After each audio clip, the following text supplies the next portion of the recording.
Mais das Sagradas Escrituras, qual é de fundamental importância para todo cristão, para que possamos sermos instruídos na palavra do Senhor e assim crescermos na fé, na graça e no conhecimento do Senhor Jesus. A lição, irmãos, nós estamos um pouco atrasados devido ao culto de Santa Ceia, como a gente não faz, e estamos um pouco atrasados, e vamos dar continuidade à lição 4,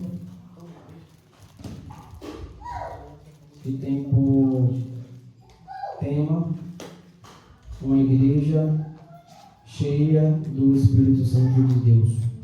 Uma igreja cheia do Espírito Santo de Deus. Lição 4. Uma igreja cheia do Espírito Santo de Deus.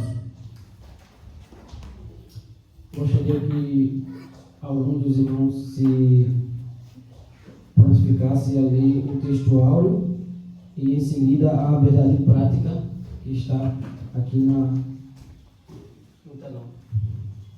Em nome de Jesus.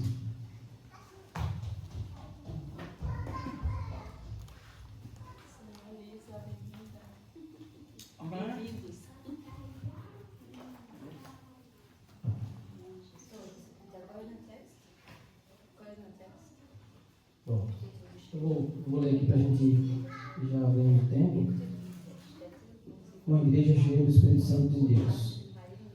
O textuário da lição diz assim: E tendo orado, moveu-se o lugar em que estavam reunidos, e todos foram cheios do Espírito Santo, e anunciavam com ousadia a palavra de Deus. A verdade prática diz assim: uma igreja cheia do Espírito Santo suporta aflições, aleluia, ora com poder e usa no testemunho cristão. Vou ler mais uma vez a verdade prática. Uma igreja cheia do Espírito Santo suporta as aflições, ora com poder e usa no testemunho cristão. Aqui nós vemos já que há uma unidade, né, do corpo de Cristo, quando aqui fala, na verdade prática, uma igreja cheia do Espírito Santo suporta as aflições. A igreja unida, em harmonia, em comunhão, essa igreja aqui ela é unida, que permanece unida, orando unida, ela consegue suportar as aflições. E também, com isso, orar com o poder. Porque onde a unidade, onde a igreja está reunida, o Espírito Santo ele vem e enche a casa. O Espírito Santo vem e manifesta ali o seu poder e faz com que todos os que estão ali unidos, num só pensamento, no mesmo propósito, recebam de Deus o enchimento. E, com isso, a consequência disso receber ousadia para testemunhar.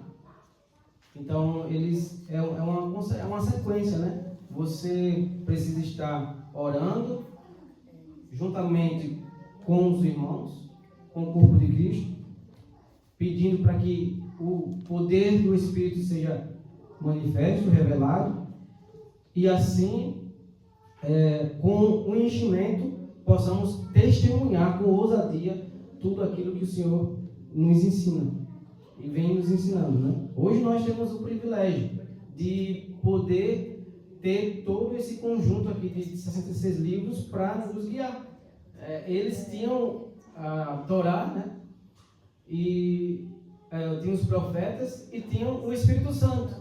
Hoje nós temos o Antigo Testamento, o Novo Testamento e temos o auxílio do Espírito Santo para nos conduzir e nos explicar, nos instruir, o que muitas vezes a gente vai às Escrituras e por muitas vezes está padecendo sofrimentos, a gente não consegue entender o porquê. E aí quando a gente corre nossos olhos para um texto bíblico, o Espírito Santo vai nos dar o entendimento de o porquê dessa situação. Qual o propósito? E como nós devemos permanecer diante dessa situação. Vamos aqui, vou ler a introdução rapidamente, para depois eu quero, já que alguns dos irmãos se prontifiquem para ler o texto bíblico em classe. A introdução diz assim: nesta lição, veremos como uma igreja cheia do Espírito Santo se comporta. A partir do capítulo 4, dos versos 24 ao 31, do livro de Atos dos Apóstolos, encontramos uma das principais marcas que caracterizam a igreja de Jerusalém: a perseverança. Uma igreja perseverante é capacitada para dar testemunho de sua fé, mesmo que em meio ao fogo da provação. 1 Pedro 4,12. Essa igreja suporta as provações porque é cheia do Espírito.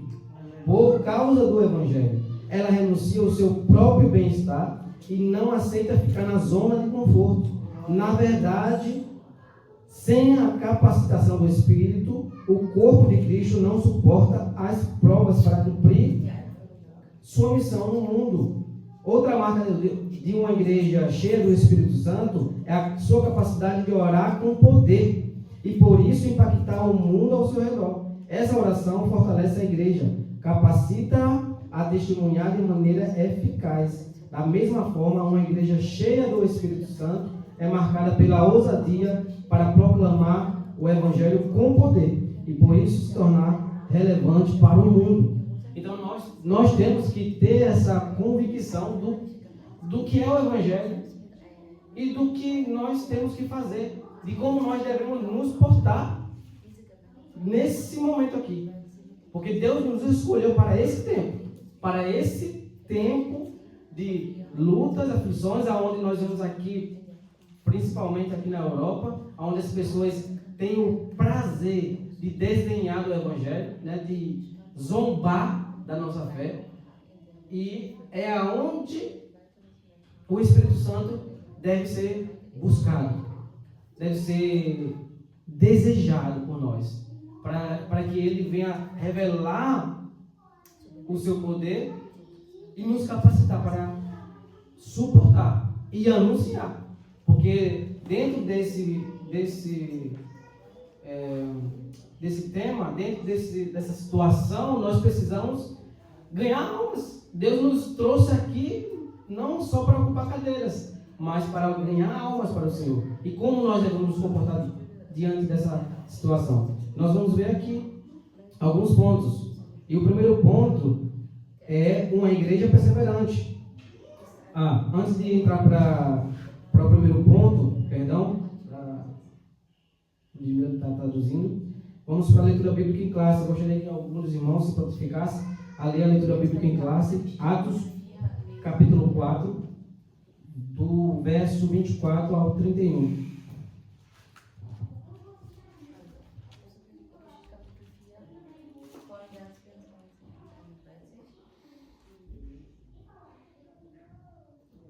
Ele vai ler, eu vou ler. 24 em diante. Atos, capítulo 4, dos versos 24 em diante. E ouvindo eles isto, unânimes, levantaram a voz a Deus e disseram: Senhor, Tu és o Deus que fizestes o céu e a terra e o mar e tudo o que neles há. 25. Que disseste pela boca de Davi, teu servo, para que bramaram os gentios e os povos pensaram coisas vãs. Levantaram-se os reis da terra e os príncipes se ajuntaram a uma contra o Senhor e contra o seu ungido. Verso 27. Porque verdadeiramente contra o teu filho Jesus, o que tu ungistes, se ajuntaram não só Herodes, mas Pôncio Pilatos, com os gentios e os povos de Israel, para fazerem tudo o que a tua mão e o teu conselho tinham anteriormente determinado que se havia de se fazer. 29. Agora, pois, ó Senhor, olha para as suas ameaças e concede aos teus servos que falem com toda ousadia a tua palavra, enquanto estende a tua mão para curar, e para que se façam sinais e prodígios pelo nome do teu santo Filho Jesus.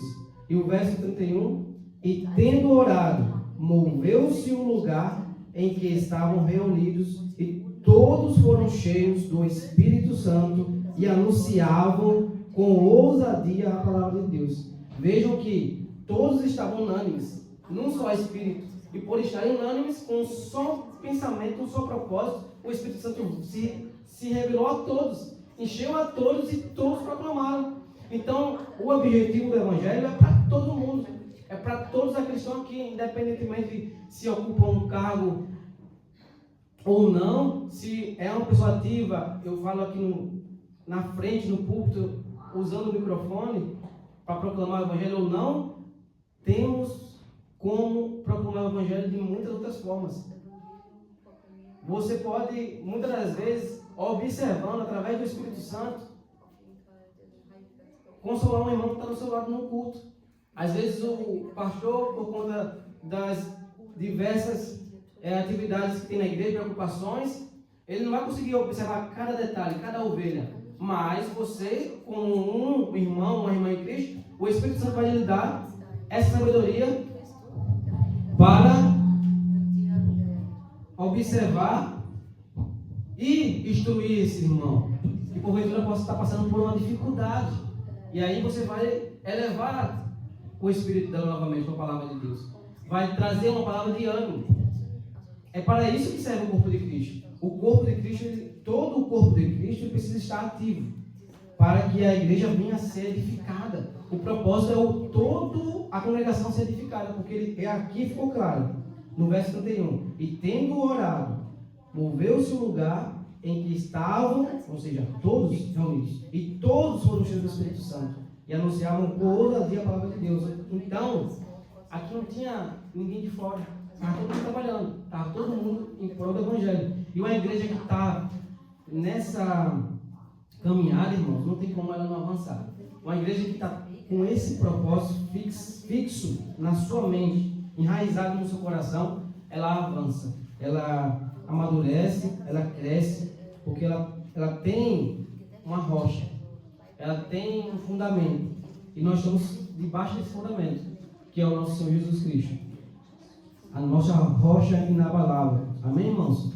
Eu gostaria que alguém lesse só esse primeiro ponto aqui. Uma igreja perseverante.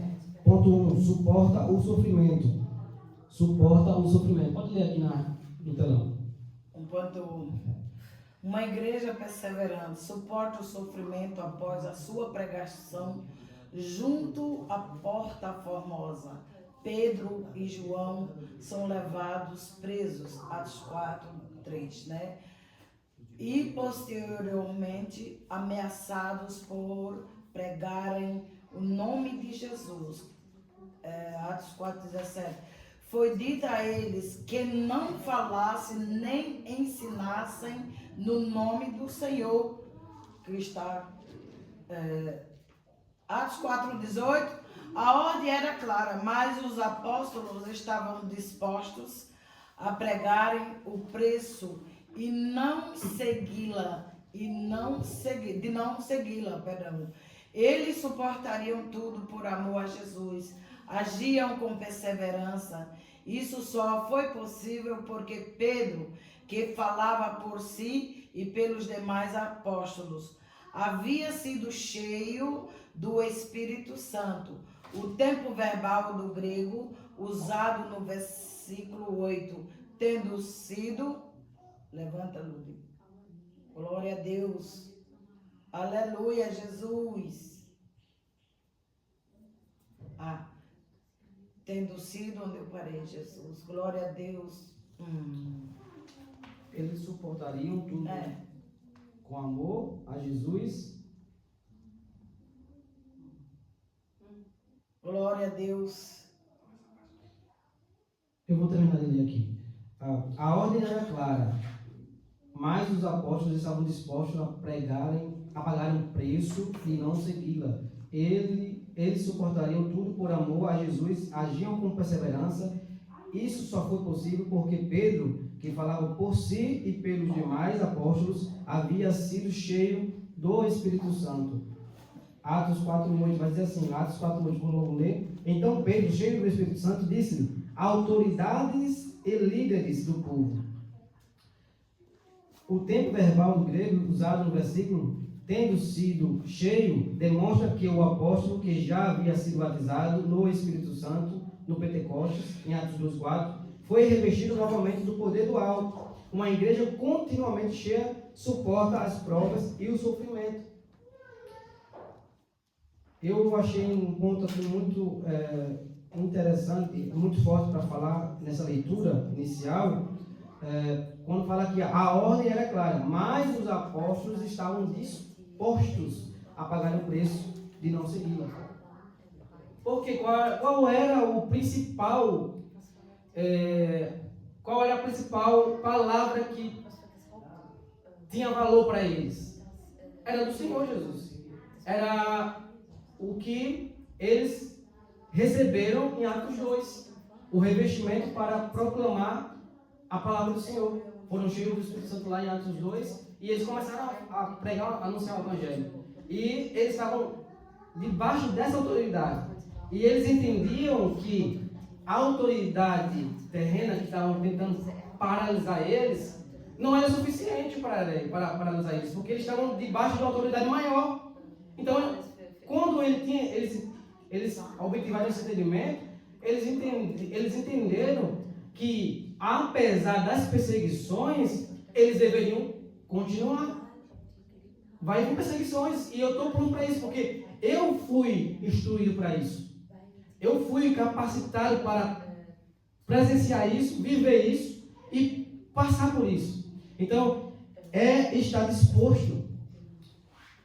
Alguém, por favor, leia Tiago capítulo 1, o verso 2 e 4. O outro abra em Colossenses 3, versos 13, por gentileza.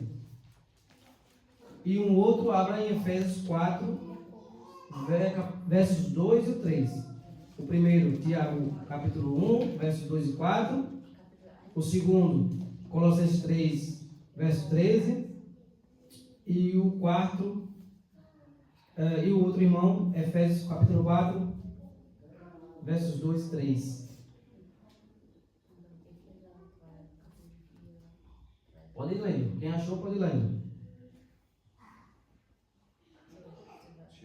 Tiago 1, versos 2 a 4.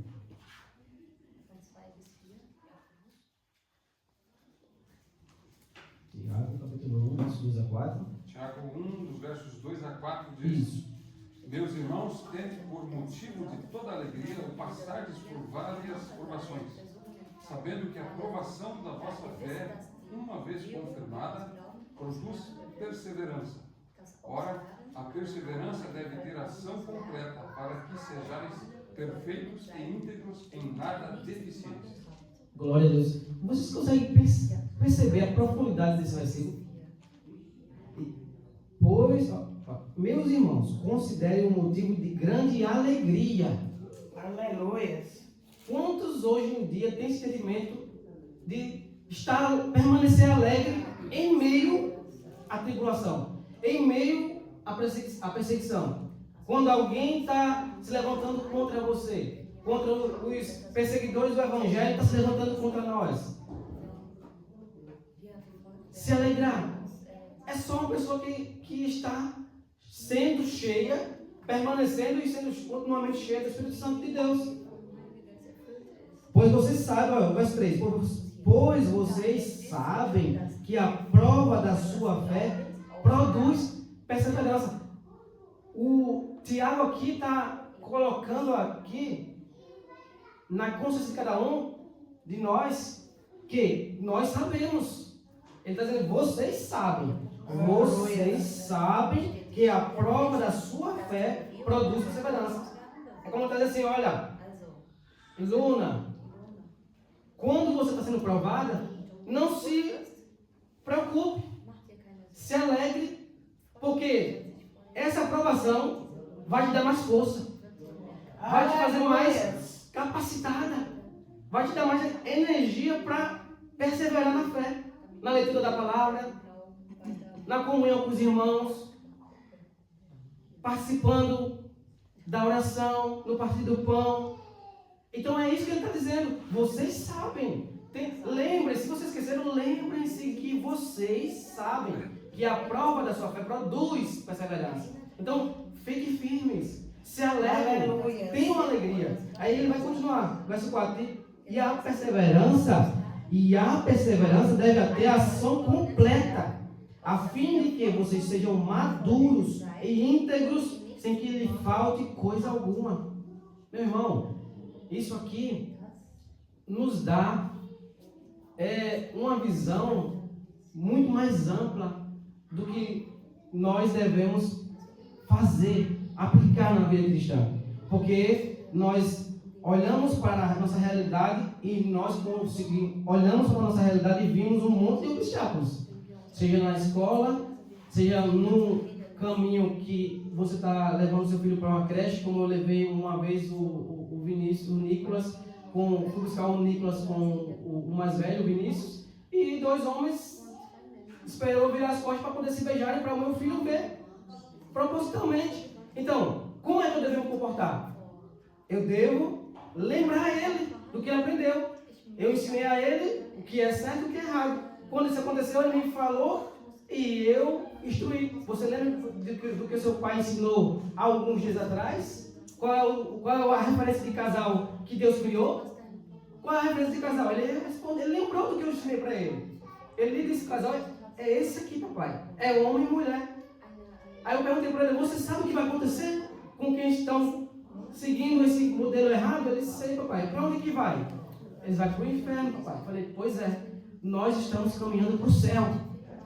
Nós sabemos um modelo a ser seguido. Então, filho, devemos continuar nesse modelo. Não se preocupe, não fique envergonhado, não fique com medo. Nós iremos permanecer. O seu pai e sua mãe é um exemplo para você de modelo correto. Então siga esse exemplo, porque Jesus ele se alegra com esse exemplo, meu filho. Então é perseverar, irmãos. Então a Bíblia ela nos dá esse conteúdo. Próximo irmão, para a gente não perder tempo. Próximo irmão, Colossenses 3:13.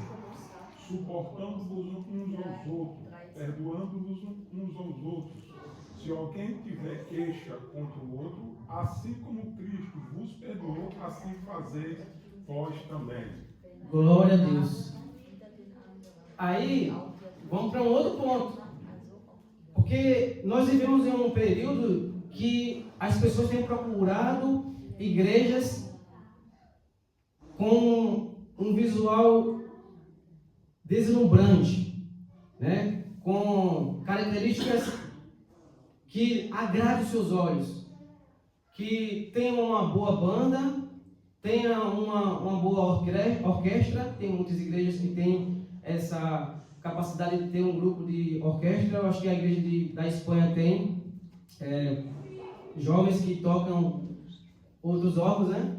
E muitas outras igrejas, principalmente as igrejas mais tradicionais, presbiteriana, a Batista, a Assembleia de Deus também. Tem muitas Assembleias de Deus no Brasil que tem muitos grupos grandes de orquestra. E só que muitos têm voltado os seus olhos para aquilo que é externo, a beleza aparente, né? As coisas que encantam os seus olhos no primeiro impacto. Uma igreja que não tem nenhum tipo de mancha. E a igreja de Cristo, a igreja fundada em Atos 2, é uma igreja imperfeita. Essa igreja é uma igreja imperfeita. É uma igreja que tem pessoas que, em diversos momentos, se a gente for acompanhar a história de Atos dos Apóstolos, vamos ver pessoas caindo. Vamos ver desavenças entre os próprios apóstolos, em discordâncias. Nós vamos ver pessoas tendo embates entre eles, mas nós vamos ver também eles se perdoando. É o que o pastor acabou de ler. Eu peço que leia de novo, por favor. Colossenses 3:13. Aleluia. 3:13. Suportando-vos uns aos outros e perdoando-vos uns aos outros. Se alguém tiver queixa contra o outro, assim como Cristo vos perdoou, assim fazeis vós também. Glória a Deus. Aqui, irmão, ninguém escapa. Porque aqui ele usa o vós. É maravilhoso, porque assim, ele coloca todo mundo no mesmo círculo. Não tem como. 3:13. Eu gosto de fazer essa leitura também em conjunto, porque é bom para a gente ir fixando. Suportem-se uns aos outros e perdoem as queixas que tiverem uns contra os outros. Perdoem como o Senhor lhes perdoou. Quantas vezes, irmãos, a gente não decepciona o nosso irmão que está do nosso lado? Entristece. E quantas vezes a gente tem dificuldade de pedir desculpa ou reconhecer o seu erro? Ou muitas das vezes, mesmo que você não errou, o Espírito Santo de Deus olha e diz assim, vai lá, pede desculpa mesmo não estando errado. E você fica ali lutando contra si mesmo. Aí o Senhor te dá essa ordem, suportem-se uns aos outros e perdoem também uns aos outros. E a expressão da linguagem que o pastor leu, eu achei melhor, porque fala vos, né? Vos façam. Porque é para todos os lados. O que eu estou aqui anunciando a vocês, eu preciso aplicar isso na minha casa. Com a minha esposa, com meus filhos, com meus colegas do trabalho. Eu preciso aplicar. Porque senão eu vou estar sendo um hipócrita. No grego isso quer dizer um ator. Eu vou estar somente aqui atuando, falando de algo a qual eu não vivo. Para eu estar aqui, eu tenho que ter consciência de que a minha vida tem que condizer com aquilo que eu estou produzindo aqui, falando. Por isso que nós temos que estar ligados com o Espírito Santo. Por isso que nós temos que estar sendo direcionados com o Espírito Santo, porque é onde ele vai atuar. Vai haver desavença na igreja? Vai, mas vai haver também perdão, vai haver reconciliação, vai haver choro de reconciliação, vai haver pedido de desculpa. Isso que é lindo na igreja do Senhor Jesus. Que ela não é imperfeita, mas o Espírito Santo ela age e refaz as coisas. O vaso quebra, mas o vaso também se restaura novamente, volta ao seu estado anterior. Efésios 4:2-3. A unidade da fé. Rogo-vos, pois eu, prisioneiro do Senhor, que andeis de modo digno da vocação que fostes chamados, com toda humildade e mansidão, com longanimidade, suportando-vos uns aos outros em amor, esforçando-vos diligentemente por preservar a unidade do Espírito no vínculo da paz. Há somente um corpo e um Espírito, como também fostes chamados, numa só esperança da vossa vocação. Há um só Senhor, uma só fé e um só batismo, um só Deus e Pai de todos, o qual é sobre todos e age por meio de todos e está em todos. Aleluia, glória a Deus. Glória a Jesus. É muito profundo, irmãos. Ele estava preso. E ele estava dando uma palavra de motivação, encorajando-os a viver em unidade com o Espírito. A ter paciência uns com os outros. Isso é poderoso demais. Isso nos faz olhar para dentro de nós. Eu vejo o exemplo de Paulo aqui nessa condição aqui. Eu fico imaginando como é que eles estavam recebendo essa informação. Quem estava lendo assim essa carta para eles? Como que será que eles estavam recebendo essa informação? Sabendo que ele preso, sofrendo ali, e eles livres. Imagina assim, eu fico imaginando assim, como que será que eles estavam, né? Recebendo essa... Paulo estava intercedendo, né, pedindo aos irmãos para continuar na unidade da fé, né, para eles não esquecerem o que foi pregado, né? Isso. Em amor, longanimidade, fruto do Espírito, né? Isso. Dentro de uma cadeia. Como? Dentro de uma cadeia. Dentro da cadeia. Então, isso faz o quê? Esse testemunho, ele faz... quando o público está recebendo esse testemunho, faz olhar para dentro de si e chorar. Porque eu, numa situação dessa, eu ia chorar. Porque eu olhar para dentro de mim, eu estou muito falho. Eu estou errando demais.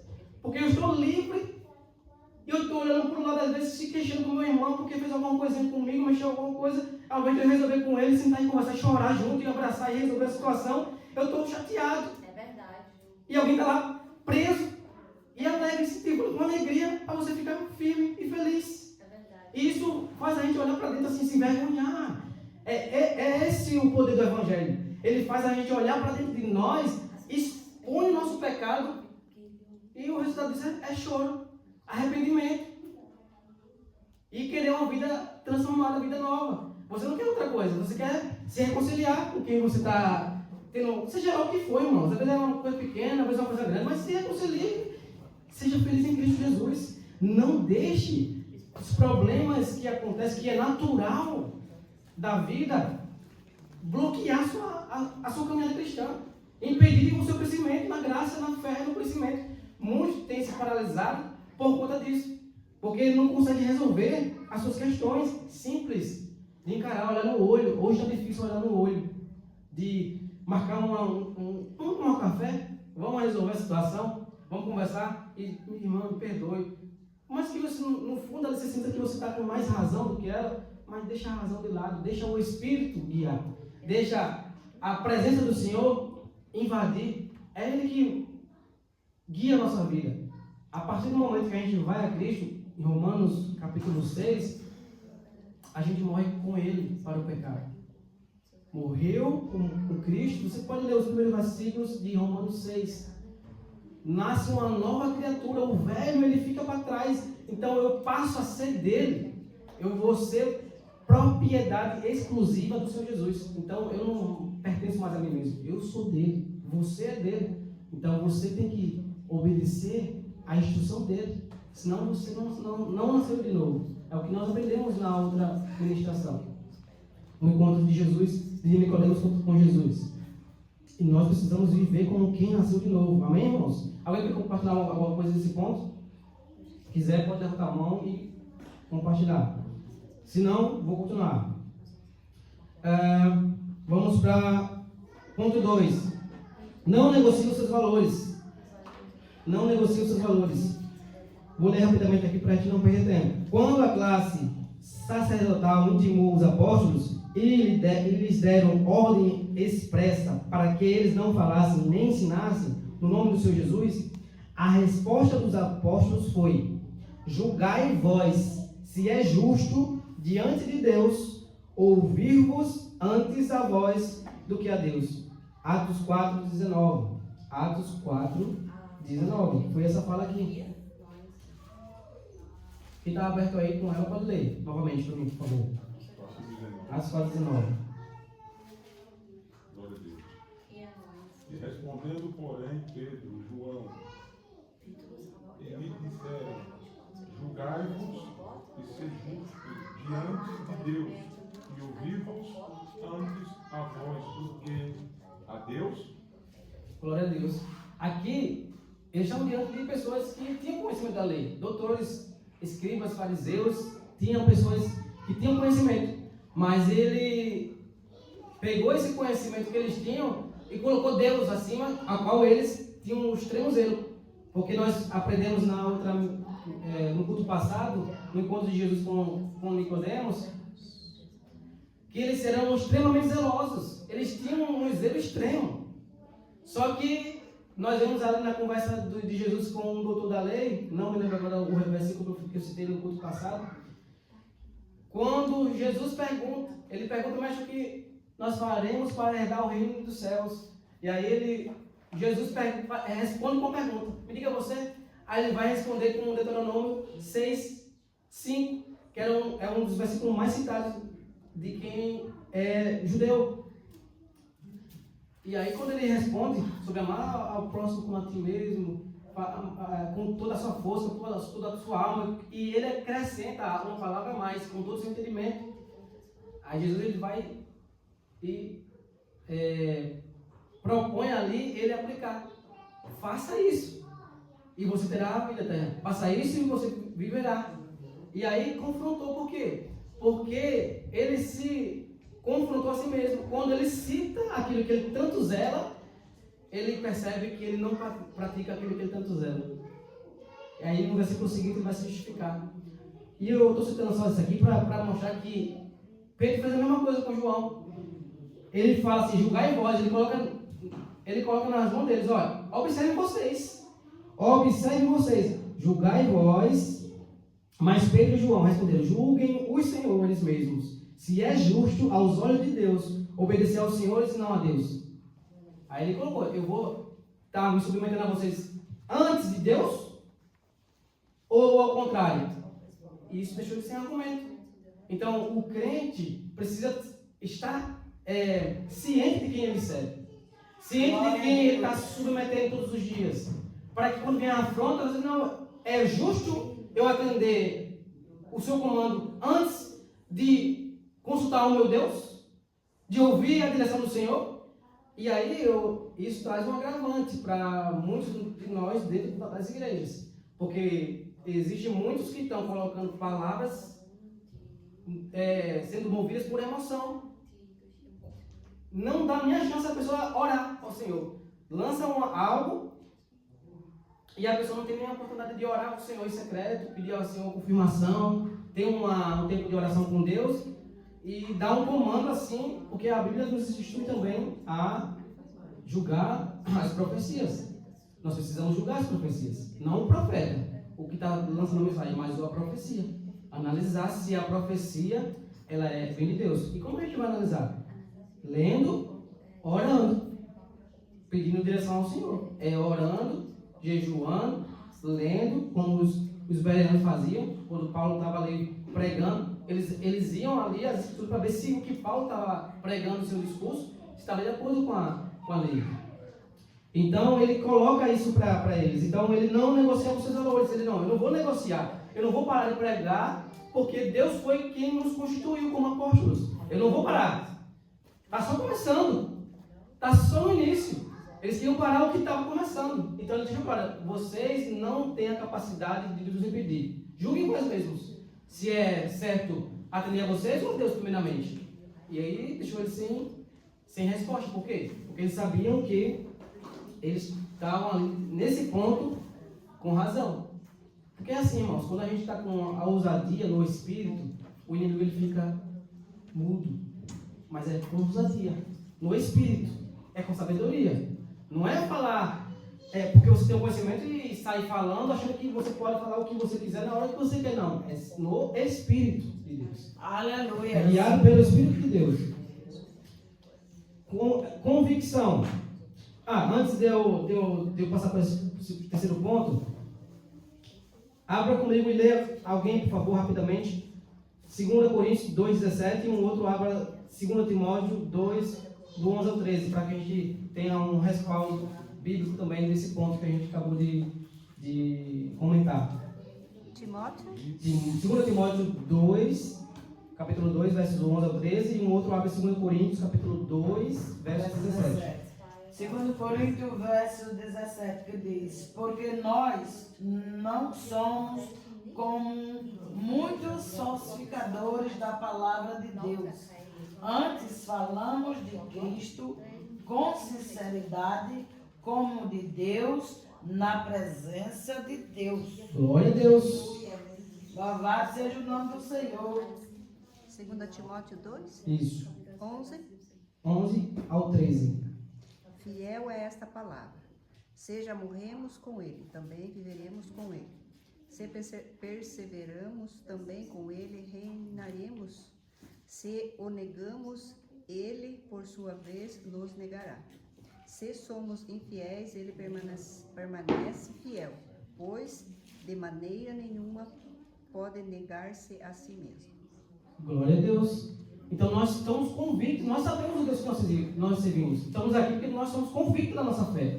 Nós estamos aqui cientes de quem é Deus, de quem é Jesus, de quem é o Espírito Santo. Nós estamos movidos aqui por essa convicção. É Ele que nos movimenta, é Ele que nos sustenta, é Ele que nos faz levantar mesmo cansados. É Ele que nos faz vir para o culto, muitas vezes sem nenhum ânimo.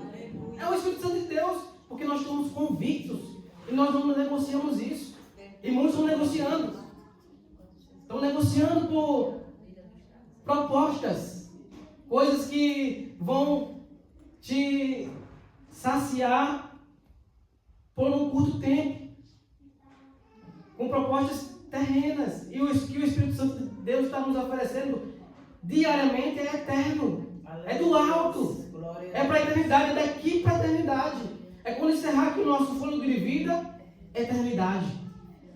Então nós temos que ficar nessa fé, convictos, sabendo quem foi que nos chamou, para que nós estamos aqui, por que nós estamos aqui, porque nós estamos aqui hoje, nesse domingo aqui, abrindo as escrituras e estudando.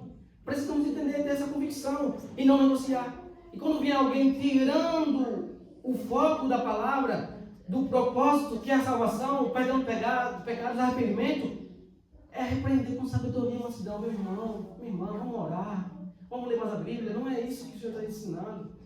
Isso não quer dizer que nós não devemos lutar por coisas aqui na terra. Isso não quer dizer que isso vai travar sua vida aqui, não. Você pode e deve sim buscar melhorar sua vida, estudar, mas o seu principal foco é a salvação, é a eternidade, é a vida com Cristo.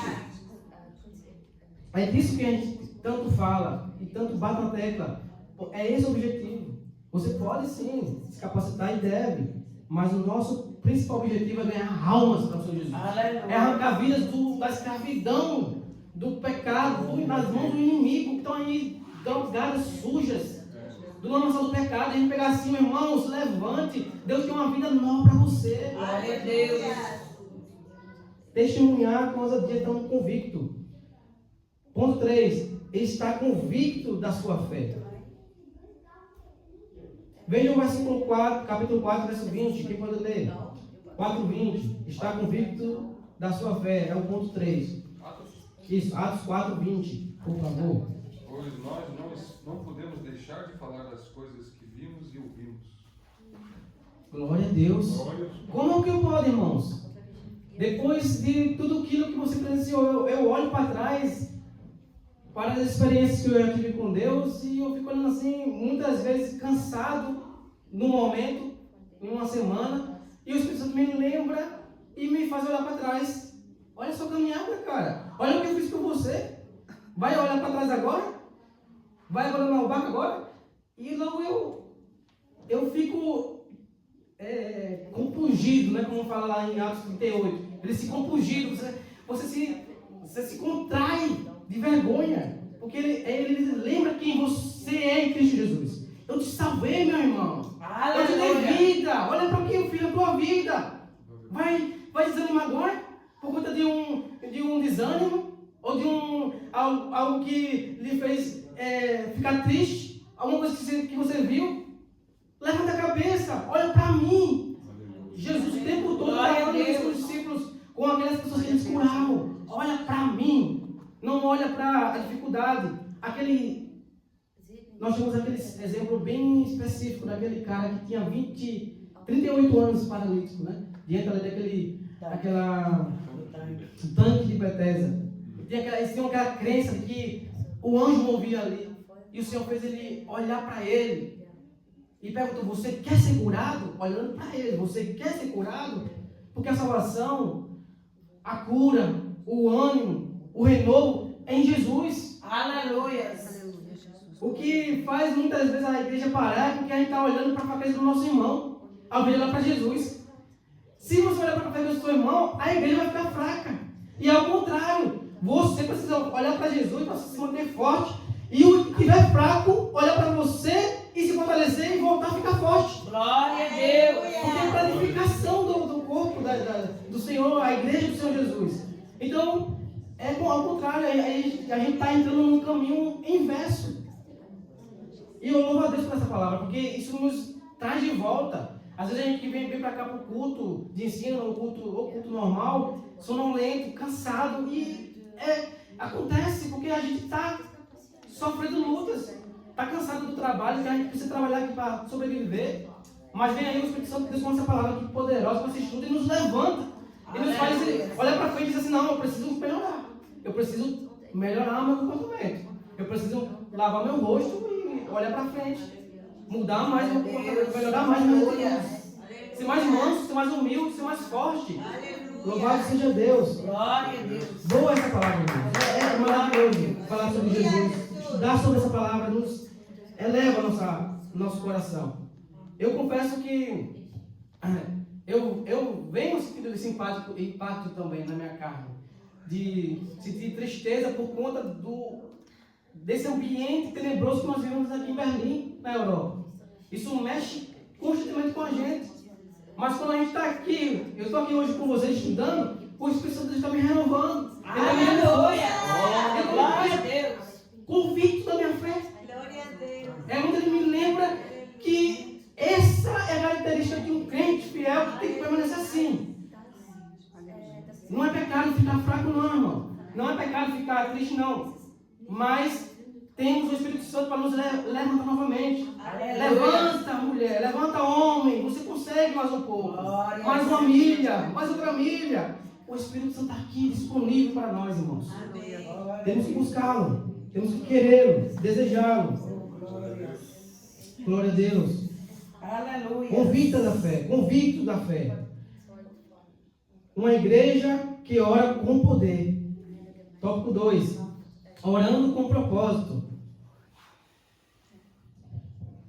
Vamos logo para os versículos 24 ao 30. Quem puder ler. Orando. Uma igreja que ora com poder. 24 diz: ouvindo isto, unânimes levantaram a voz a Deus e disseram: Tu, soberano Senhor, que fizeste o céu, a terra, o mar e tudo o que neles há, que disseste por intermédio do Espírito Santo, por boca de Davi, nosso pai, teu servo. Por que se enfureceram os gentios e os povos imaginaram coisas vãs? Levantaram-se os reis da terra e as autoridades ajuntaram-se a uma contra o Senhor e contra o seu ungido. Porque verdadeiramente se ajuntaram nesta cidade contra o teu santo Filho Jesus, ao qual ungiste, Herodes e Pôncio Pilatos, com gentios e gente de Israel, para fazerem tudo o que a tua mão e o teu propósito predeterminaram. Agora, Senhor, olha para as suas ameaças e concede aos teus servos que anunciem com toda a intrepidez e ousadia a tua palavra, enquanto estendes a mão para fazer curas, sinais e prodígios por intermédio do nome do teu santo Filho Jesus. Louvado seja Deus. Veja que oração convicta, consciente de quem eles estão servindo. Pode falar. Você vê que em Atos 1, está lá de volta um breve resumo da ordem de Jesus. Volta para Jerusalém, mantenha essa oração, porque do alto vocês são revestidos de poder. Aí eles são batizados com o Espírito Santo, pregam a palavra. Depois há um embate e eles não recebem uma orientação, mas eles buscam de novo Deus. Eles se ligaram, não. Assim como uma vez, através de uma oração, nós recebemos do Senhor poder, novamente, através de uma oração, precisamos buscar a Deus de novo, porque precisamos mais. Exatamente. Aí, esse é um ponto importante que o nosso irmão falou aqui. Porque muitas das vezes a gente acha que só o fato de você vir para Cristo, você recebeu ali uma oração e se encheu, é suficiente. Não. É continuar se enchendo. É continuar buscando. Como ele falou, eles sentiram a necessidade de buscar. Não, para ele. Lá, aconteceu lá, mas pode acontecer de novo. Vamos orar. Deus não vai entregar de mãos beijadas tudo que a gente precisa, não. Ele precisa que a igreja ela cresça em conhecimento, ela cresça em experiência. Nós precisamos ter essa consciência que nós temos que buscar experiências com Deus, cada um seu individual. Você precisa buscar a sua intimidade com Deus, experiência, ouvir o Espírito Santo de Deus falar no seu ouvido e você tremer ali, chorar, sentir ali o coração arder.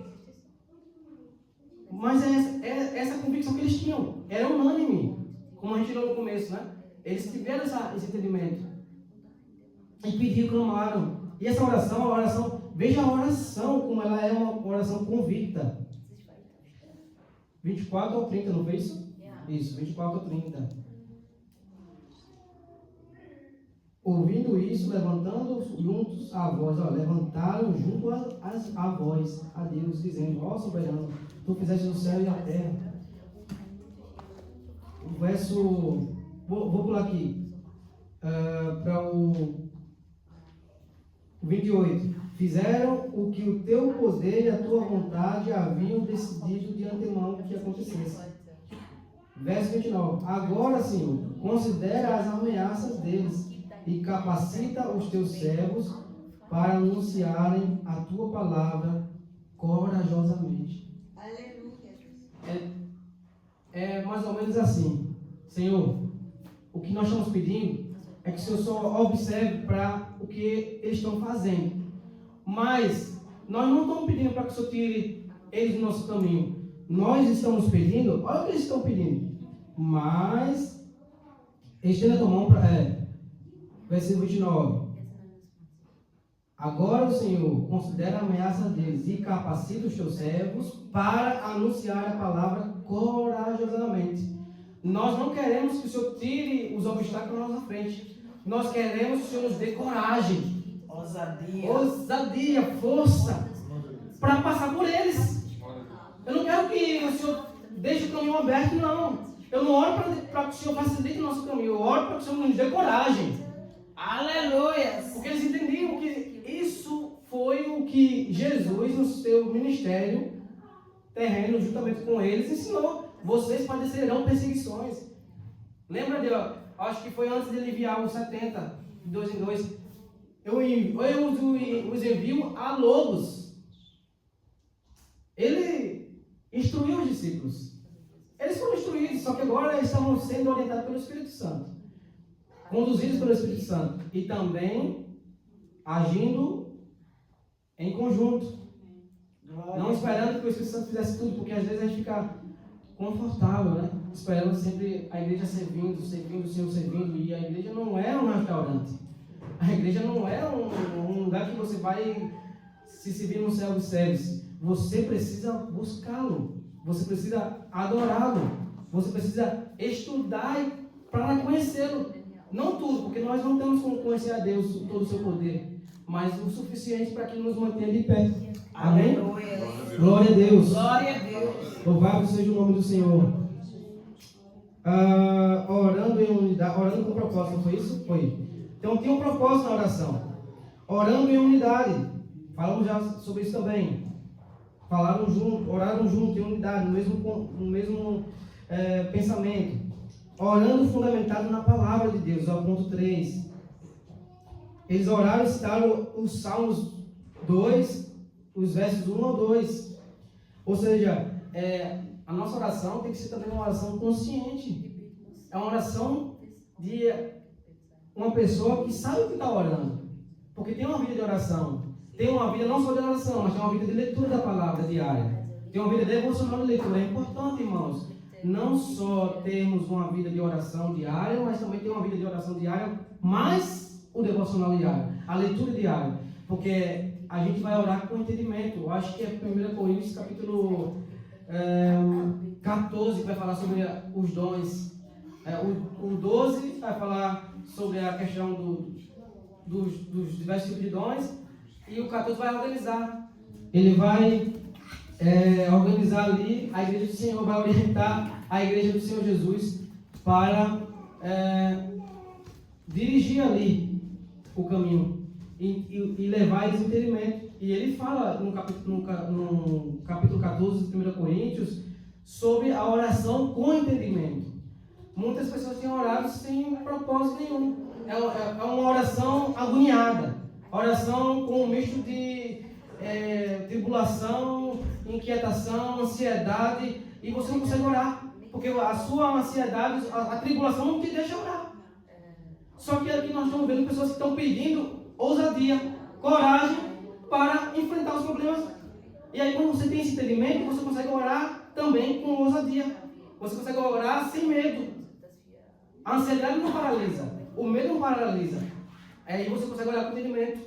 E aí você vai citar a Bíblia, orando. Senhor, como o Senhor falou ali, usando o Paulo escrevendo a Timóteo, falando para Timóteo olhar para ele como exemplo de um bom soldado. Me ensina também a ser um bom soldado, Senhor. Ali como está lá em Timóteo, capítulo tal, versículo tal, é orar com entendimento. Lendo, citando o que você está lendo, porque Deus está vendo. Não, o meu céu está orando, mas está com entendimento. Ele sabe o que ele está pedindo. Não é uma oração vã. A oração vã é a oração que você faz sem ter uma convicção do que você está fazendo. Você faz uma oração no meio de um desespero, porque até ateu ora dessa forma. Quando está num avião, prestes a cair, ele vai orar. Eu já ouvi a testemunho de ateus que no meio de um voo, vem uma turbulência, vem um risco de queda e clama a Deus. Até o Deus se torna um crente, digamos assim, né? Mas aquele que teme ao Senhor e ora com entendimento, se ele estiver nessa situação, ele vai entregar sua vida a Jesus e saber que vai para o céu. Se ele estiver num avião e o avião estiver caindo, ele vai entregar o seu espírito. Senhor, a ti entrego o meu espírito.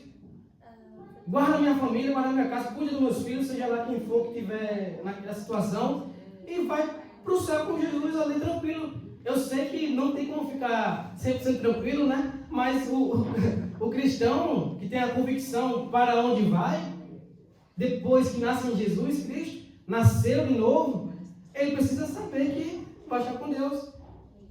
E nós temos provas hoje. E eu creio que nesse momento aqui deve estar acontecendo assassinatos. Cristãos estão morrendo agora por não negar Jesus no Oriente Médio, né?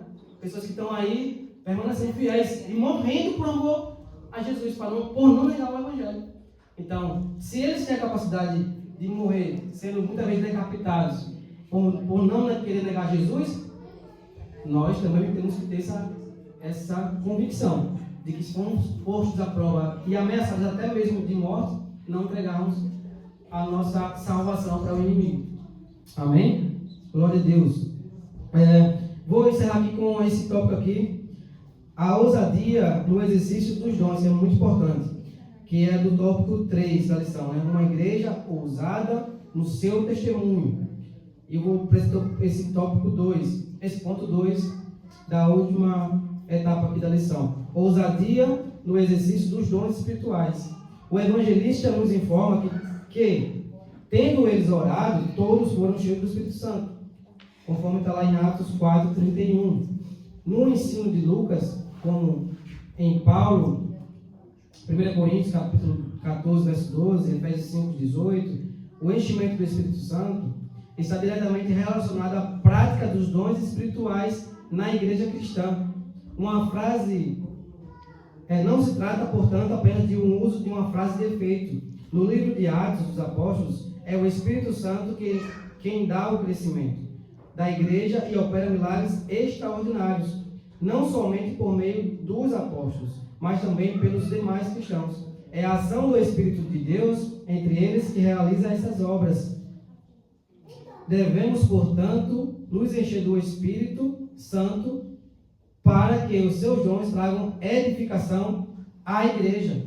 Eu achei muito importante aqui esse final. Devemos, portanto, nos encher do Espírito Santo para que os seus dons tragam edificação para a igreja.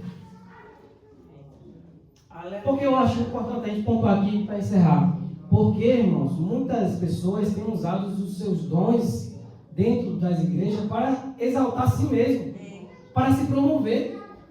Canta bem, prega bem, mas é para si mesmo, é para mostrar que prega bem, ou é para mostrar que está cantando muito bem, num tom muito fino, usando todas as notas, mas não está se preocupando em agradar o Senhor com o seu dom, porque o nosso dom, eu posso dizer assim, não o nosso dom, mas o dom que Ele nos concedeu é dele. Então a gente precisa utilizar o dom que Ele nos deu para a honra e glória dele, para exaltar o nome dele, para glorificar o nome dele. Então não posso me ensoberbecer porque eu prego bem, porque eu faço uma leitura boa da palavra, porque eu consigo usar todas as notas aqui no vocal, quem canta. Eu não posso, o meu dom é para Ele. Ele me deu, mas eu vou devolver em adoração, em perfeita adoração para Ele. Eu vou fazer o meu melhor, mas é para Ele. Senhor, recebe para o Senhor, para a glória do Teu nome. É para o Senhor ser agradecido, porque foi o Senhor que me deu. Louvado seja Deus.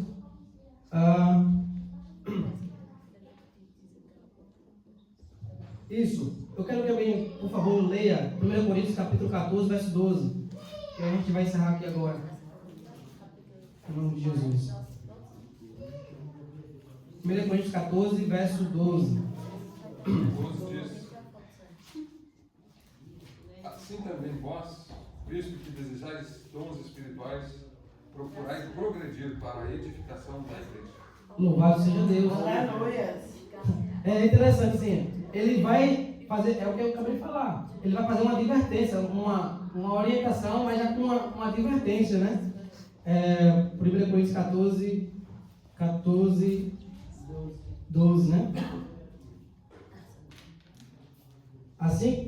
Assim acontece com vocês, visto que estão ansiosos por terem dons espirituais.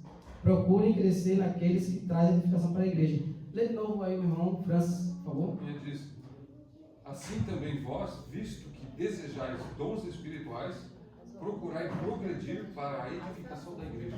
Ou seja, pode ler. Eu vou ler nessa tradução que tem uma palavra bem interessante que diz: assim também vós, como desejais dons espirituais, procurai sobejar neles para a edificação da igreja. Sobejar. Glória a Deus. Aleluia. O que a gente entende com essa leitura? Ele está dizendo assim, vocês podem buscar os seus dons, podem buscar. Mas ele vai dizer assim, olha, sobretudo, sobre esses dons que vocês estão procurando por vocês mesmos, deem prioridade àquilo que vai ser mais eficaz para a edificação da igreja. Ele está falando assim, olha, prioriza aquilo que vai edificar o meu corpo, a minha igreja, o meu rebanho. Então, eu não estou impedindo de vocês procurarem se capacitar naquilo que vocês estão procurando com o seu coração, mas dê prioridade àquilo que vai ser mais eficaz para o todo.